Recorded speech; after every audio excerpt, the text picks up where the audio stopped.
আরজিকর কাণ্ডে ধৃত civic volunteer সঞ্জয়ের জন্য কোর্ট চত্বরে পুলিশের বিরাট আয়োজন। আরজিকর কাণ্ডে কলকাতা পুলিশের সিভিক ভলেন্টিয়ার সঞ্জয় রায় বারবার মুখ খোলাতে শিয়ালদা আদালত চত্বরে বাড়ল নিরাপত্তা।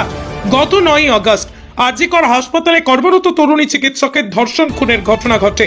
কলকাতা পুলিশের তদন্ত নেমে সঞ্জয় রায় নামের এক কলকাতা পুলিশের সিভিক ভলেন্টিয়ারকে গ্রেপ্তার করে। গত 14 আগস্ট আরজিকর কাণ্ডে ধৃত সঞ্জয় রায়কে কলকাতা পুলিশের থেকে নিজেদের হেফাজতে নেয় সিবিআই। 23 আগস্ট থেকে জেলেই রয়েছে সঞ্জয়।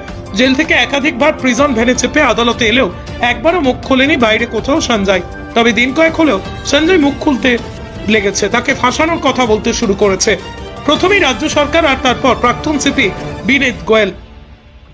সপ্তাহ খানেকের ব্যবধানে দুবার সাংবাদিকদের সামনে প্রিজন ভ্যানের ভিতর থেকে শিয়ালদা আদালত থেকে যাওয়ার সময় চিৎকার করে বলেছেন তিনি। তারপর থেকেই দিন অর্থাৎ মঙ্গলবার বিচার পর্বের দ্বিতীয় দিনে কড়া নিরাপত্তা বেষ্টনীর মাধ্যমে প্রেসিডেন্সি সংশোধনাগার শিয়ালদা আদালত দিয়ে নিয়ে আসা হয় আরজিকর কাণ্ডের মূল অভিযুক্তকে।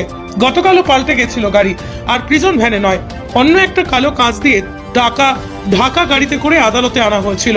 আজ বুধবারও ধৃত সঞ্জয়কে প্রেসিডেন্সি জেল থেকে শিয়ালদা আদালতে আনা হয় কড়া নিরাপত্তা বেষ্টনীর মধ্য দিয়ে। কালো কাঁচ এবং তোলা এসি গাড়িতে করে গাড়ির ধারের কাছে কাউকেই ঘেঁষতে দেওয়া হচ্ছে না। গাড়ি আসা যাওয়ার সময় শিয়ালদাহ আদালত থেকে শিয়ালদা ব্রিজ পর্যন্ত প্রায় পুলিশ ব্যারিকেড করে রাখছে। গাড়ির ধারের কাছে ঘেঁষতে দেওয়া হচ্ছে না সাংবাদিকদেরও। যদিও সাধারণ মানুষ প্রশ্ন তুলছে, তাহলে কি প্রাক্তন পুলিশ কর্তার নাম নিতেই নিরাপত্তা জোর? কেউ কেউ আবার প্রশ্ন তুলছে, তাহলে কি অভিযুক্তের মুখ বন্ধের জন্যই সক্রিয় হয়েছে পুলিশ? সেই কারণেই কি এই বদল?